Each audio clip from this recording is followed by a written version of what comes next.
Prometno utesnjenost v starem mestnem jedru Sevnice še posebej predstavlja ožina pri gostilni Plavštajner oziroma sosednji Krevljevi hiši, ki zaradi ozkega pločnika in ob udeležbi večjih vozil obenem predstavlja tudi precejšnjo nevarnost za pešce. Na tem delu že večkrat v preteklosti je bil govor o tem, da je potrebno tam nekaj storiti za to varnost v prometu, za izboljšanje prometa in zopet smo v teh pogovorih v dveh smerih.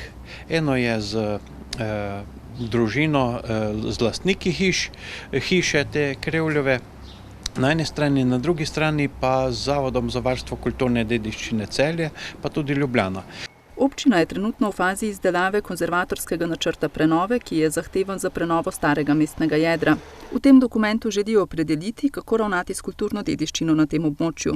Povsem logično je, da vse kulturne dediščine na enak način, kot je bila do sedaj, ne moremo ohranjati, da je potrebno določen del kulturne dediščine nekoliko žrtvovati, zato da se drug del lahko bolj izrazi, ostane uporaben, kajti če je uporaben, potem je funkcionalen, bo preživel in živel naprej in bo nekako na razpolago ljudem za uporabo in ogled.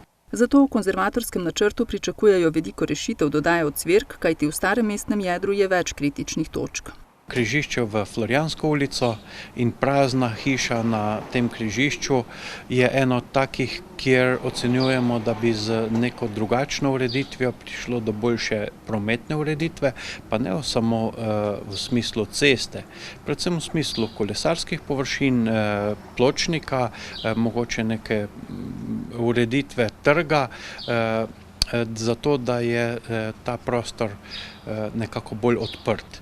Odprta zadeva je zagotovo tudi dotrajan Slomškov dom na Glavnem trgu. Ta objekt iz prve polovice 19. stoletja so sicer želeli porušiti že pred desetletjem in na njegovem mestu zgraditi upravni center s povezavo na obstoječe občinsko poslopje.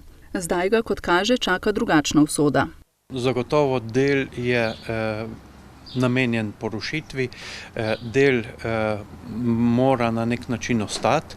V tem konzervatorskem načrtu bomo določili, kakšen delež tega doma oziroma te ureditve, te stavbe bo ostal.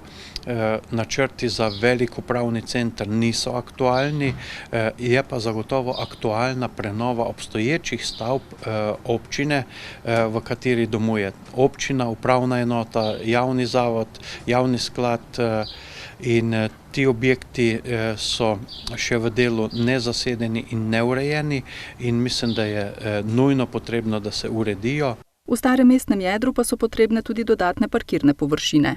Kajti sodoben pristop je pač tak, da vsi prihajamo z avtomobili in če želimo, da so poslovne in upravne službe tukaj v starem mestnem jedru, moramo imeti primerne površine parkirne, za katere pa smatramo, da ni prav, da so na samem trgu.